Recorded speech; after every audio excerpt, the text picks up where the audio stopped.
Hey guys, I'm back. This is Redneck-Alcatraz, and we're going to be doing another Sabaton song. This one has just recently come out, and I'm not gonna lie, this one got to me a little bit. It's there's a couple of songs Sabaton's done that just they they deliver so well on it, it just kind of gets to you, and this is one that did. Um, and this one's got some amazing historical um I can't say historical significance to it, but the history of it, of what the Christmas truce was amazing. It was so unique. It was a one-off thing that, to my knowledge, nothing like it has ever happened again, and there was nothing like it ever beforehand either. Um, it was a really, really amazing thing. Um, so yeah, we're gonna be going over Christmas Truce by Sabaton. I thought about delaying this to do this in December, but I decided no, it's recently come out. I should cover it. I'll cover some other Christmassy holiday appropriate stuff in December. So, we're going to be getting into Christmas Truce by Sabaton. Um, Welcome aboard for the ride, guys. Like usual, I'm going to go completely through it on its own, and then I will talk about it, and then we'll go back through it. Um, and when I talk about it and go back through it, I'll tell you some of the history of the Christmas truce and some of the things about it and why it was so amazing and why it many ways it should never have happened, but it's amazing that it did. It's also why it's called the Christmas miracle. Anyway, moving on. Let's get going. Western Front, 1914.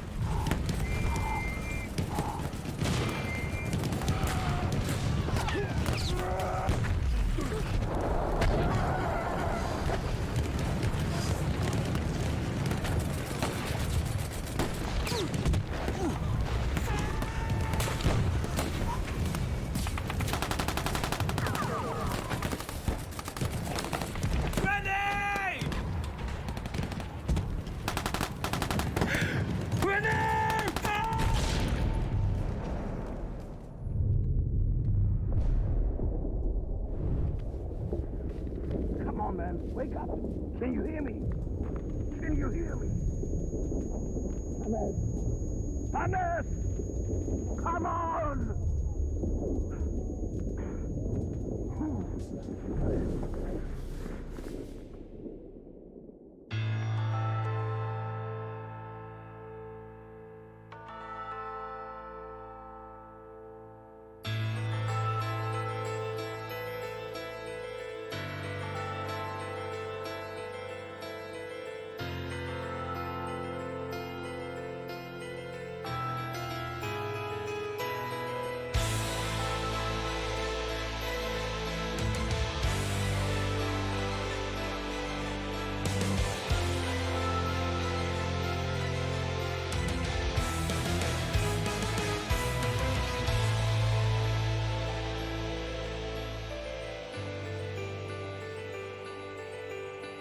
Silence. Oh, I remember the silence on a cold winter day. After many months on the battlefield, and we were used to the violence, then all the cannons went silent, and the snow fell. Voices sang to me from no man's land. We are all, we are all, we are all, we are all friends. And today we're all brothers, tonight we're all friends. A moment of peace in a war that never ends. Today we're all brothers, we drink and unite. Now Christmas has arrived and the snow turns the ground white. Hear carols from the trenches, we sing a holy night. Our guns lay to rest on wood snowflakes. Our Christmas in the trenches, our Christmas on the front, far from home.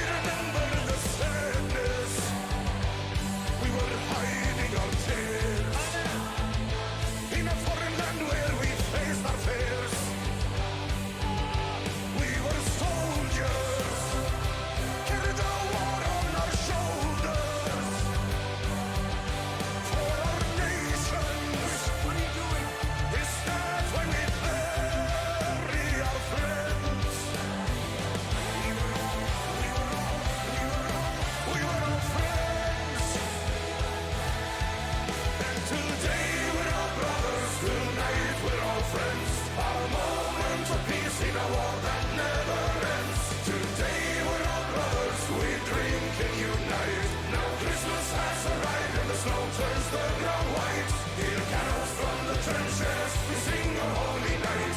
Our guns laid to rest on old snowflakes. Our Christmas in the trenches, our Christmas on the front, far from home.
Turns the ground white.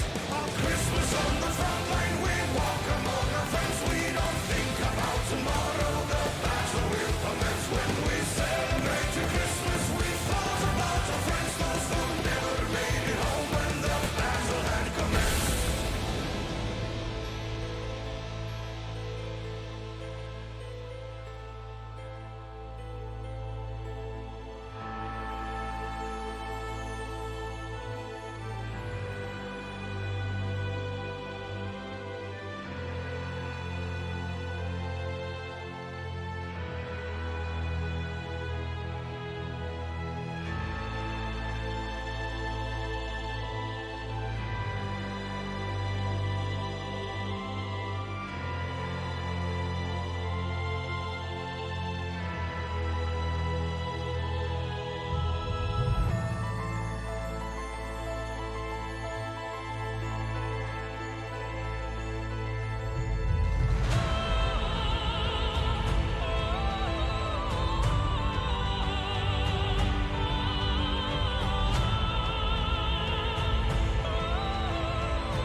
Let's see if it says anything about the event. I think they're leaving it out this time. But Okay. So, for those of you who this one does get to me. Um, those of you who are not aware, the Christmas truce was about an incident that happened on Christmas Day. Jesus, this one really does get to me. On Christmas Day, 1914, during World War One, on the Western Front, where German and Austro-Hungarian forces were facing off against the British and the French, as showcased in the uniforms and all that, in the trench warfare system that they were all bogged down in. In several places all along the front, the guns went silent. Artillery stopped. There were no plane attacks. Machine guns stopped. Rifle fire stopped. It was it's suspected that it was simply because one side or the other wanted to hold an observation of Christmas, if nothing else for a short time, and the other side did the same thing. And the silence held. And then the sorry. And then the miracle happened. Someone came out of the trenches and no one fired. Someone came out of the other trench. They walked across no man's land, across crater shells, barbed wire, blood, mud, and bodies, and snow. And they met in the middle. And then others got up and joined them. And then more. And people from both sides gathered in the middle.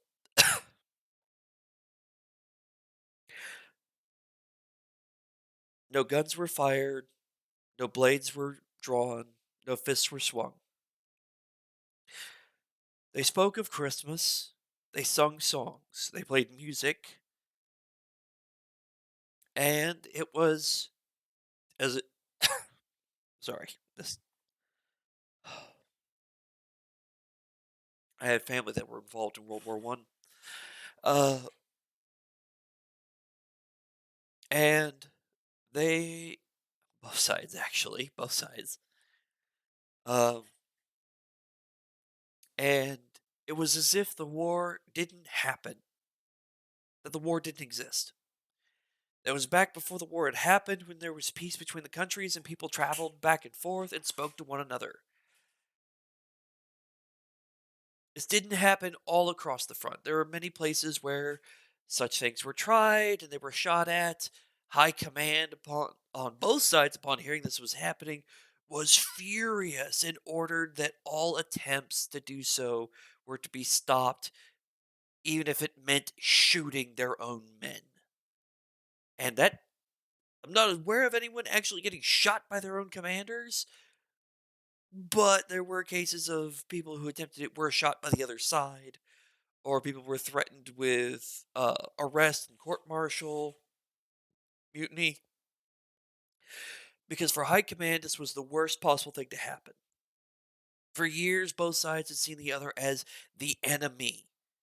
Propaganda had dehumanized the enemy to the point of like, you face them, you find them, you have to fight and kill them. Lies and propaganda were spread on both sides about how horrid and evil the other side was. Um, which is that's propaganda in wartime. I'm sorry, that is a thing. Everyone does it, then and now. But they they felt like humanizing your opponent, making you realize that they are just another person, meant that they feared that the willingness to fight would disappear. That they would see them as people and not want to fight them. It's easy to kill a horrid enemy who's a monster who's going to kill your friends and do evil things to your family. It's another to try to kill the guy who lives the next town over. And you it's just another person. That's why propaganda does the dehumanizing aspect. To convince you that and make you think of it's not people, they're just enemies. So they wanted it stopped at any cost. It didn't work. Commanders ignored the directives. Some faked even that they didn't even get it. Some followed through, but all across the Western Front, there was a there was a moment of peace. The fighting came to a complete halt. And then the singing ended, the songs ended, and there were trades made back and forth. Some people just traded little trinkets back and forth. Um, some showed pictures of family and spoke of their loved ones. But as all things do, it came to an end. Each side went back to their trenches, and next day, the war resumed in full force, like that day had never happened. The fears of those in command didn't come to pass. Each side still fought with the same ferocity and vigor that they had displayed previously. Granted, they were all fatigued by endless war, so that was still there, but they still fought. That's why it's called Christmas Truce or the Christmas Miracle, because somehow all the fighting came to a stop and there was peace on the day of Christmas across the Western Front. Not in one place, but in multiple. It just happened all across. It's not like they had instant communications, like they just call another guy and it's like, hey, Joe, you're like 20 miles away. Hey, we've got a truce going on. Check and see if your guys are get the same. They didn't have that. They didn't have that kind of instant communications. So it was spontaneous all across the front. And it happened. To my knowledge, nothing like that ever happened before. And sorry. And nothing like it's happened since. Even in the other years of World War One, it didn't happen. It's it's amazing. All right, let's get back through this. Tommy in a mustache throws me off immensely. It just screws with my head. Oh, before we get into this, did y'all catch who was singing at the end of it? That female vocalist at the end? That was Floor Jansen. That was Floor. Which, by the way, is this guy's wife. He's the main drummer of Sabaton. Him and Floor are husband and wife. And I didn't even know she was in this until I saw a comment. When I first pulled up Christmas Truce, there was a highlighted comment of her stating, so proud to have been involved in this. And I was like, hold up. The dream comes true? Floor's in a Sabaton song? I've been hoping this would happen ever since I found out that those two are married. I've been hoping that would happen at some point. Now it does. And I think she's even in the video that's hinted at. She's not actually shown in the video. But I'll show you when that moment pops up that makes me think it's her. Hannes. He's like, go the other way. And let's go the other way.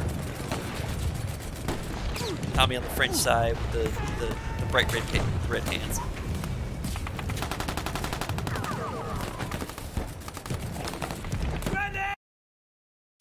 This, Tommy, what the heck is this? Tommy and a mustache. What is this?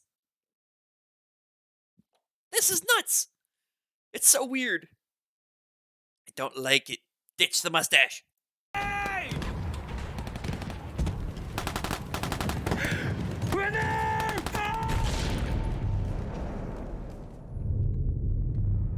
I like how they show that there's different forces Come in the on, same man. trench, Wake up. which was Can you true. hear me? And oftentimes, Can you well, hear me? while they were typically separated, they did merge at certain points also. Come on! Like with Tommy, the blue and the red was the French uniform, and then you saw the green, that was the British. The Americans used, I think, almost the same colors. And here we see, like, the blue and the red of the French, the kind of greens of the British, the darker color. This is British, the helmet from the looks of it. And you've got, like, Austro-Hungarian and German and just all of them on the battlefield.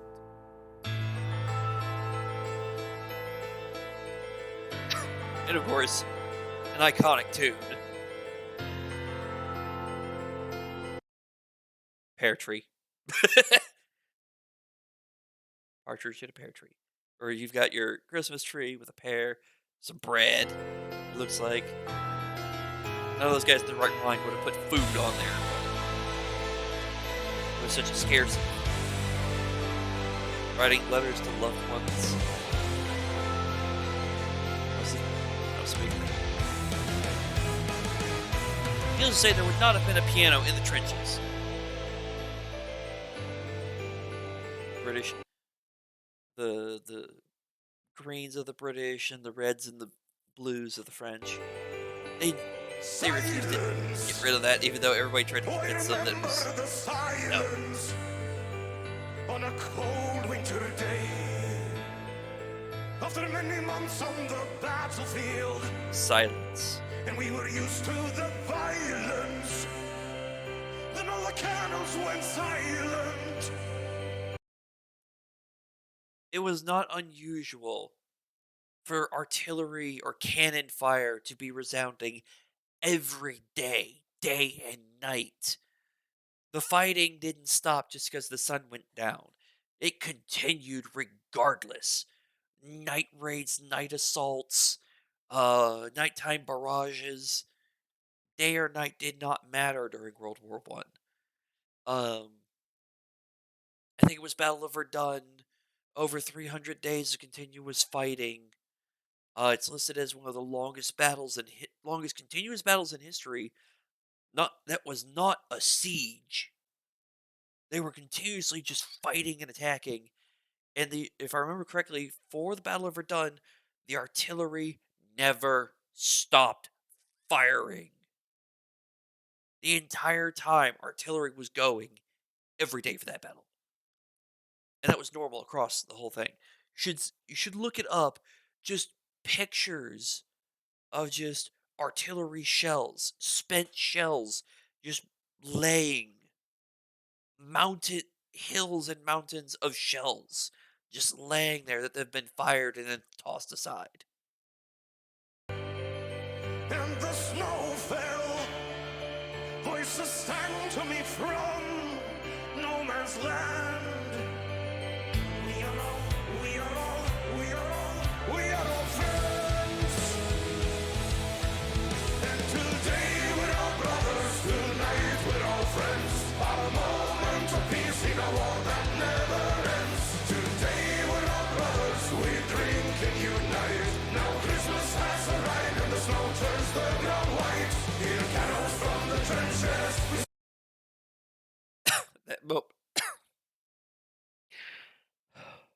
Sorry. The song gets to me because of the not just the song, but the story behind it really gets to me.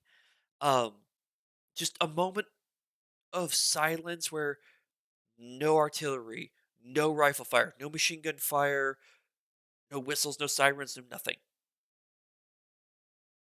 It would have been for many of these guys so foreign. At first, it would have confused them. And then it would have just been that joyous moment of silence, of blessed silence. Sing a holy night. Our guns lay to rest on snowflakes. A Christmas in the trenches. A Christmas on the front, far from home.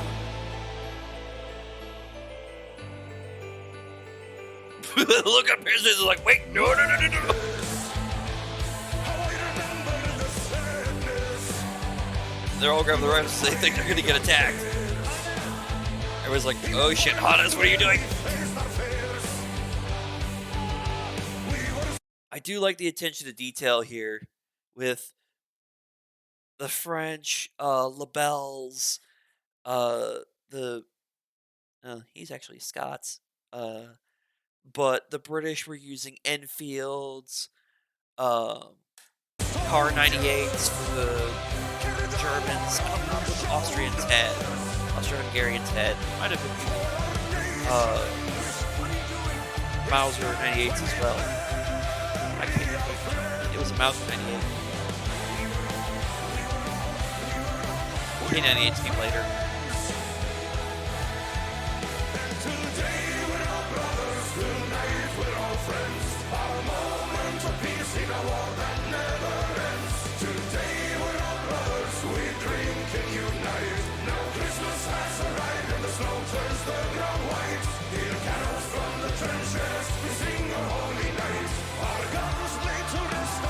Meeting in the middle. Exchange of songs and music. And yes, the occasional. If you're American, it would be soccer. If you're European, it's football. I don't know if any of those games did break out or not, but it's entirely possible.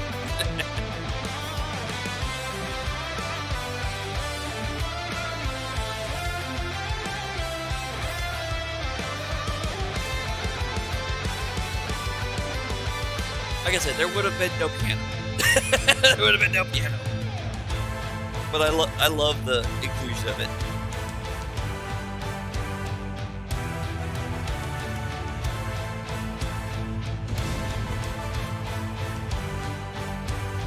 Just not long before. Continuous battle and killing each other. And now, blessed silence. Blessed peace.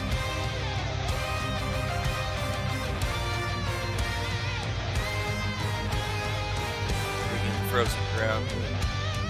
They're both easy and hard. In some places it was just wet and mud, in others it was blasted. And yes, in some places you could still hear the fighting going on elsewhere. Okay, this. Let's see if I can.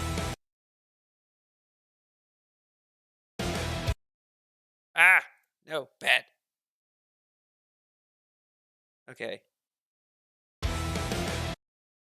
Okay, maybe I got it wrong. I thought this. When I first caught a glimpse of this, I thought this was shoes with heels on them, which I thought was floor. Or could have been floor, but I don't know.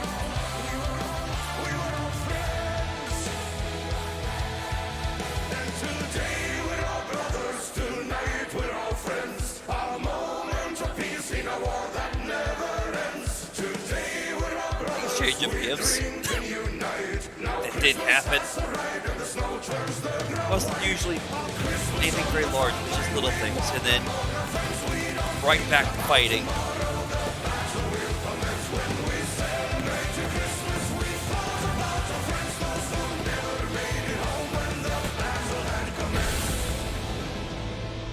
Those who never made it home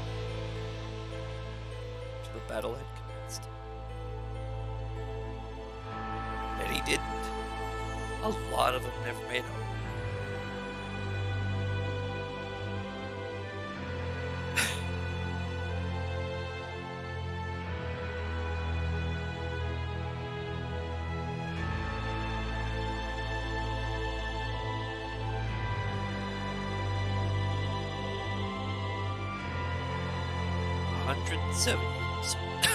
Almost. Almost 107. It's only been 106 and change. As Neil say, it won't be 107 until December 25th.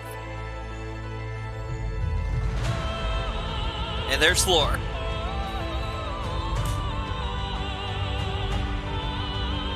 It's an amazing ending to it.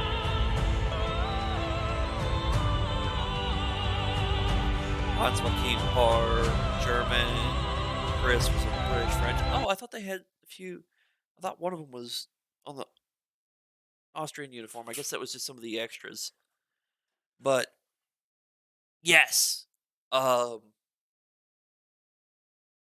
As y'all saw, this one got to me. There are certain songs that, due to the history and just what the song is, it it really does. There's one other that Sabaton does that I haven't done a review on yet. I gotta prepare myself for that one because they did two versions of it, one in Swedish, one in English. The Swedish one, unless you read the lyrics, you don't know what it means. The first time I heard it, I was like, "Oh, this is a really cool song." And then I watched it with subtitles, and that's where I made a mistake because I can never hear that song again without understanding what it's talking about, which is both good and bad because it's a great song.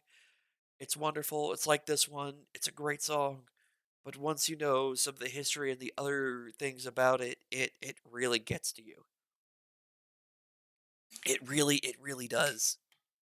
It, as I say on the internet, it hits you right in the feels. It hits you right in the feels. And that's how this one is. So, amazing song. It's beautiful. It's well done. Um, and as you saw, it got to me. It really did. It's an amazing story. I highly recommend any of you who want to know more, go look up the Christmas Truce or the Christmas Miracle. It's you'll probably find it easier under Christmas Truce. Um, it's an amazing, amazing story. Um, Sabaton History has probably got a clip on this either soon or yeah, I think it's gonna be soon. I don't know if they've actually released it yet or not, but when they do, definitely go check that out as well because Sabaton History goes into the history of the song and the story of the song. So always worth checking out. This one ran longer than planned because it's a longer song, and well, as with Sabaton, you can't cover the song without talking about the history of what's being covered. So this was Christmas Truce. Thank you for watching. If you liked it, give me a like, share it with others. Um, Follow if you want. If you want to support me, there's the donation options. Um, but seriously, go check out Sabaton. Go check out some of the other stuff. Um, their music's great. It really is, guys. All right. Yeah, I'll see y'all next time.